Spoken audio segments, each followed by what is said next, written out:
Hello everyone, myself Mitesh Savalya from Pravin Patil Polytechnic, lecturer in Electrical Engineering Department. I am going to study a subject name is Fundamental of Electrical Engineering. The abbreviation of the subject is FEE. So the subject is related to the basics of electrical engineering, the basic concepts, basic definitions, basic theorems, basic working principles. So if you want to become a successful electrical engineer, then you should know all the basic parameters, and that basic all the basic parameters are covered in this subject. So this was about the subject introduction. Now we will see about the examination. The subject consists of 70 marks written examination for 3 hours. The passing marks will be 28 out of 70. You will have 2 unit tests, each of 20 marks. Average will be considered of this 2 unit test marks, and 10 marks for the micro project. So overall 100 marks examination is there for the subject. For the same subject you have a oral examination or external viva examination of 25 marks, in which the teacher from the other college come to our college to take the orals. So we have total 5 units in the subject.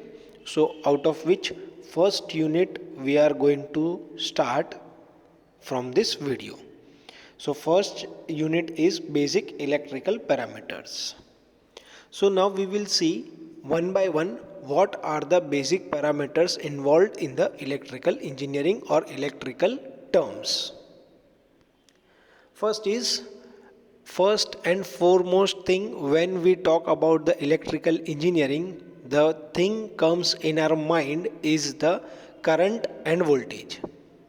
So first of all we will learn how many types of current are available for the electrical circuits. So there are two types of currents available for the electrical circuits or the electrical networks or the electrical appliances. That two currents are alternating current and direct current. So these two currents are generally available for the input supply or for the power input to the appliances. Now what is alternating current? So the alternating current is defined as, it is an electric current which periodically reverses the direction and changes its magnitude continuously with the time. That means alternating current means it continuously changes its polarity. Means for the first time it goes to the positive, for the second time it goes to the negative, again for the third time it comes to the positive, for the fourth time it goes to the negative, fifth time it comes to the positive, sixth time it goes to the negative. So in this way it continuously changes its polarity, and along with the polarity it changes its magnitude also continuously. So from the definition we can say that alternating current is an electric current which periodically reverses its direction, as we mentioned, positive, negative, positive, negative. So it is a reversal of the direction and changes its magnitude continuously with respect to time. So this is the definition of alternating current. So this is the waveform of the alternating current. As we can say, first part is positive, second part is negative, third part is positive, fourth part is negative. And if you see the magnitude, it is changing continuously with respect to time. So there is a reversal of direction also available, and there is a changes of magnitude also available after particular interval of time. So this is the definition and representation of the alternating current. Now we will see direct current. Now what is direct current? The direct current is an electric current that is unidirectional. Unidirectional means it flows only in the one direction. So the flow of charge is always in the same direction. So the current which does not changes its polarity and as well as the magnitude is called as a direct current. It is totally opposite of the AC current or alternating current.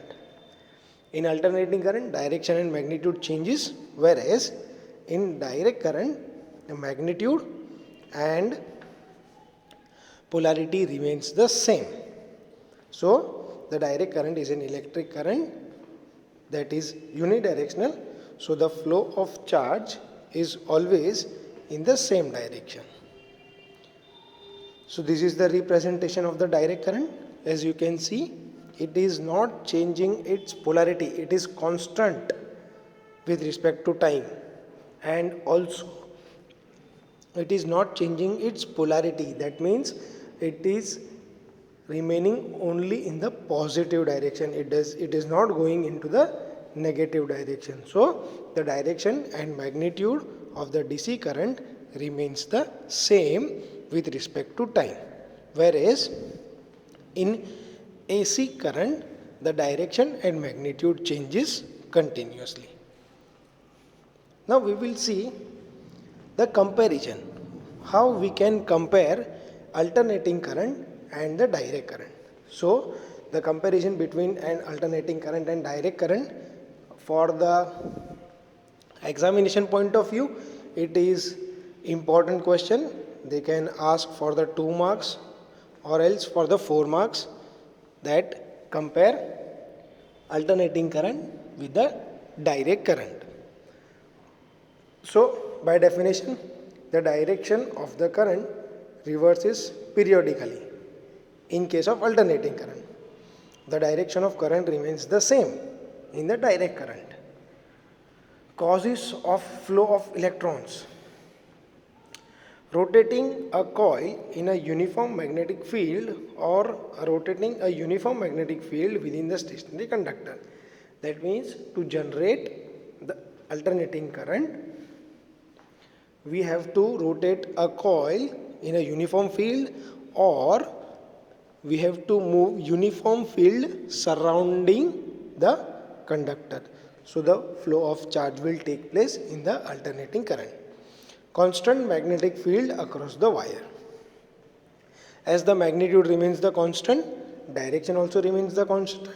So the flow of charge or flow of electron will also remain the constant. The frequency for alternating current varies from 50 to 60 Hz, whereas the frequency for direct current is 0. The direction of flow of electrons. As alternating current is moving in both the direction, that is positive as well as negative, so the direction of flow of electron will be in both direction.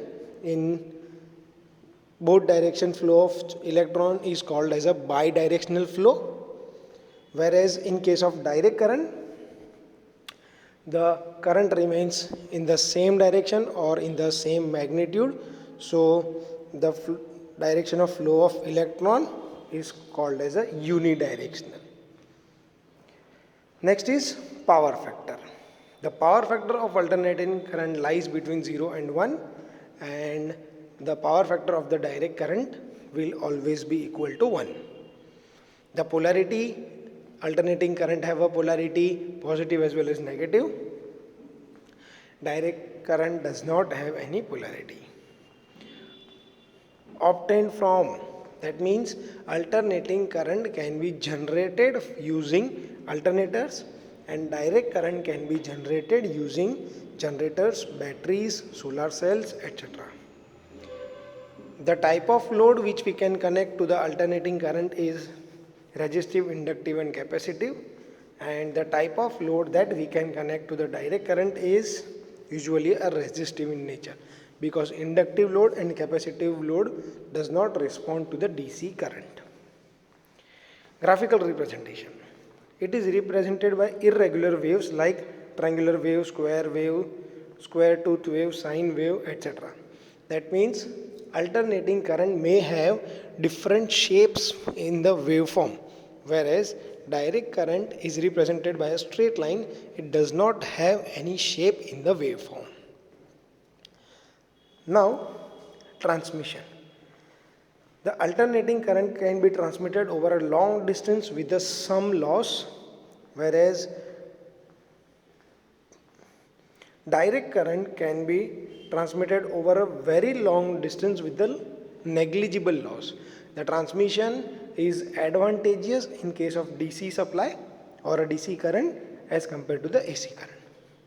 Convertible, easily converted into the direct current, and DC can also be easily converted into the AC. So this was all about the alternating current and direct current. That means they are both the type of current. If you have any doubt, you can call me or you can message me. Thank you.